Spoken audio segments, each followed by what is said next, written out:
Well, the establishment has tried maybe everything it can to destroy the British Labour Party's most popular leader in its history. Instead of reporting that Labour is now the largest left-wing party in Western Europe, the media and Labour MPs who voted for NATO wars and neoliberalism compare those who support Jeremy Corbyn to Nazis. But unlike in the United States, where Bernie Sanders lost his battles with the neoliberal fan base of Hillary Clinton, Corbyn is actually now the bookies' favourite to be the next Prime Minister of Britain. One of his allies is a politician who has been particularly targeted. Those training their gun sights on Ken Livingstone include the media and Blairite supporters of Owen Smith, the former Pfizer pharmaceutical PR man now challenging Corbyn for the leadership. He has been labelled an anti-Semite on the BBC without anything so much as an attempt to balance the views of his detractors. He has in recent months been reviewing UK defence policy vis-à-vis Britain's Trident weapons of mass destruction programme in Scotland. He previously had one of the largest individual left-wing mandates in the world when he was elected as the Mayor of London, and he joins me now. Again, thanks so much for coming back on the show. So Owen Smith says he's basically the same on policy as Corbyn, except on nuclear weapons. Do you think that's true? Well, it's very interesting because basically we've all known about Jeremy for the last 40 years. His position's been consistent and all of that. Owen Smith's basically appeared from nowhere now claiming to be broadly in agreement with Jeremy, except on everything but Trident. And if that's the case, well, let's stick with someone who has got that public support, which Owen hasn't, I'm afraid. Jeremy comes over as a regular, normal guy. You look at the house he lives in, and you look at the clothes he wears. This is not someone who came into politics to line their own pockets like so many did in all parties. He's there to do things for ordinary people and make their life better. And if Owen really agreed with Jeremy, he wouldn't have been stabbing him in the back and opening up this leadership campaign just at a time when the Tory party has got this huge conflict over, are they actually going to leave Europe? Are they going to stay in, but with some minor changes? Well, Owen, of course, wants, maybe a second referendum. But on policy, Owen Smith says he would renationalise the railways tomorrow. Jeremy Corbyn says he's going to allow the rail franchises to expire naturally. Is there a danger that Corbyn is basically selling out already? No. I mean, the simple fact is that, these rail companies have got these contracts. You'd have to take a lot of time, legislation, to bring them back into control. And the real issue... Owen Smith says he'd do it tomorrow. Well, you can't do that tomorrow. You need to get legislation through Parliament. You need to find the money. I mean, if you look at London's bus network, which has been transformed, all those buses are owned by private companies. But as mayor, I regulated them. I told them what their fares would be, how often they'd run, and all of that. And so you don't need to nationalise big private sector firms. You need to regulate them properly. And that way you can get the control you want without spending a penny. Very third way of you. Until the run-up to the election which Boris Johnson won as Mayor of London, your poll ratings have always been high in this country. But how do you explain Jeremy Corbyn's low poll ratings? Well, my poll ratings weren't always high. When I became the leader of the GLC in 1981, after 4 months, my poll rating was 18%. All the sort of stuff you're seeing done to Jeremy now. I was pro-IRA terrorist, I was a closet homosexual, and that, in those days, that was very damaging politically. All that sort of stuff was thrown at me. But like Jeremy, I never gave in to it. I just carried on pushing for the things I believed in. 3 years later, Mrs. Thatcher had to abolish the next GLC election because we were heading towards a landslide. And I'd been elected runner-up to the Pope in the BBC's Man of the Year poll. So, I mean, the thing about Jeremy is, over these months and years to come, he will get across. He's got an economic strategy which will create jobs for ordinary people, build homes for their kids. He offers everybody a chance in their future. So the poll ratings stuff is all nonsense when it comes to Owen Smith supporters who keep coming back again and again saying, you see, this is why Smith should be the leader. There's two reasons, two big factors determine every election outcome. Whether people like the leader of each of the parties, as we're seeing with Trump and Hillary, that's quite a factor out in America. But the most important is the economic strategy. And for the last 35 years, under Thatcher and Blair, we've had all this neoliberal nonsense, privatise, smash the unions, cut taxes on the big corporations and the rich. And it's not led to any boost in investment. It hasn't created wonderful new jobs, which we all promised. Jeremy's strategy is massive investment in our infrastructure. So, I mean, our roads, our fibre optic system, they are awful compared with many of our competitors. That's what... I mean, if you actually look at London's success, I got billions of pounds from the then Labour government into modernising our transport system. Then big business came along and started investing. And that's the key. investment outweighs every other economic factor. Jeremy's committed to that, has been right the way through his political career, and that will reach people. People will understand that.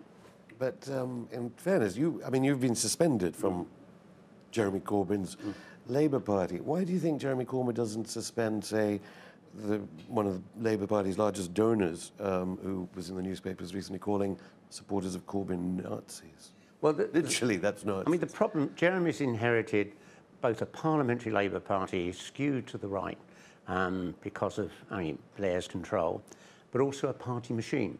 I wasn't suspended by Jeremy Corbyn, I was suspended by the bureaucracy. And now, actually, the things the bureaucracy have done to try and prevent Jeremy being re-elected are stunning.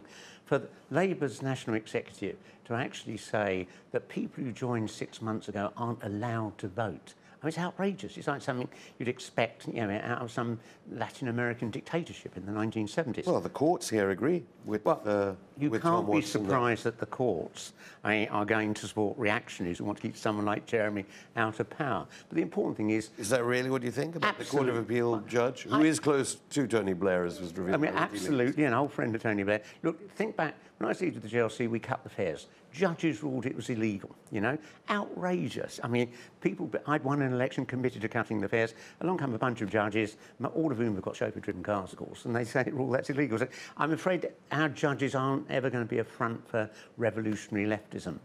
But, of course, the Labour Party resorted to the courts for that decision. Well, that's the problem. I mean, no one in the Labour Party machine should have the right to actually decide to go to those courts unless the leader of the party supports that. I mean, Jeremy Corbyn got a phone call to say I was being suspended, accusations I was anti-Semitic. Do you know, no one in the bureaucracy phoned to actually check what I had said. And I've seen, you had Labour MPs running around saying I was a Nazi apologist after a lifetime of supporting Jewish, black, women's groups, lesbian, gay, every minority that's being discriminated against, I fought for. Okay, Owen Smith voted to bomb Africa's richest per capita nation, the one led by the man that you were accused of getting money from, Libya, and now he's also saying he wants to talk to ISIS-Daesh. Do you think he's out of his depth on foreign policy? What's interesting about Owen is that now he's claiming to be a lefty, but, there he was voting to bomb Libya, and after the disaster of Iraq and Afghanistan, you have to think, why would anyone do that? And we look at the chaos now. And that horror, completely divided, a civil war going on, so many dead. And somebody wants to spend £40 billion on 4 nuclear submarines. Well, I don't think there's any chance of, we're about to go to war with Russia, frankly. What Russia's looking for is open deals with the West, better trade. They don't want to, we're not going to go back to World War II or the Cold War. And we should be reaching out to Russia just in the same way that we've been reaching out to China. Where have all the Iraq war supporting Labour people gone? Because at least the leadership campaign has stopped, presumably, in your view, the Hillary Benns, Angela Eagles. Where are they? Are they going to suddenly re-emerge if Owen Smith is elected? Or... Well, Owen Smith's not going to be re-elected. The issue for all those MPs who were loyal little rubber stamps for Tony Blair in the new Labour years is when Jeremy wins, you've got a choice to make. You either now get behind Jeremy and we focus on getting rid of this awful government, or you go off and form another party. But they're all very much aware 35 years ago, a group of Labour MPs split. Almost all of them lost their seats at the next election. And I don't think there's any real prospect of that. They're going to have to come to terms with the fact that MPs can't have a veto over the say of the British public. 500,000 people, basically, in the Labour Party, and a surge of support for Jeremy, not because he's got a nice face or they like his beard, but because he's got an alternative strategy which will give chance and opportunity to their children and their grandchildren. Well, those MPs obviously still won't agree, presumably, and yet Corbyn and MacDonald continue to deny any chances, it seems, of mandatory reselection of well, that's my one. MPs. Why do they do that? My one disagreement with Jeremy. Well, could that be fatally flawed in their strategy? In a sense, what will happen is we're about to have a big boundary review. The constituencies are going to be changed. We're going to go from 650 MPs down to 600, so huge change. And Labour MPs will have to be looking for support. They're going to have to face basically a selection. So it's not mandatory, it's not going to be permanent, but virtually every Labour MP coming up to the next election is going to have to go through a selection process. And I think a lot of them are going to recognise they're not going to get through that if they carry on stabbing Jeremy in the back. And just finally, do you believe they should also be making more of a an issue of media ownership regulations. The media obviously don't like McDonnell or Corbyn. Do you think they should fight this out stronger or try and acquiesce? They seem to be going on again and again on mainstream media, trying to be nice. There's very good regulation of radio and television. I mean, there's no real regulation of our newspapers. I mean, 3/4 of the papers we read are owned by 4 billionaires, none of whom pay tax in this country. They will tell any lie they can to stop Jeremy getting elected because he's going to make them pay their fair share of tax. And if we can do that, we can afford to pay for the extra nurses and doctors and teachers. We don't need to increase taxes on ordinary people. We just got to stop Google and Starbucks and the super rich funneling all their money through Panama and offshore islands. Ken Livingstone, thank you.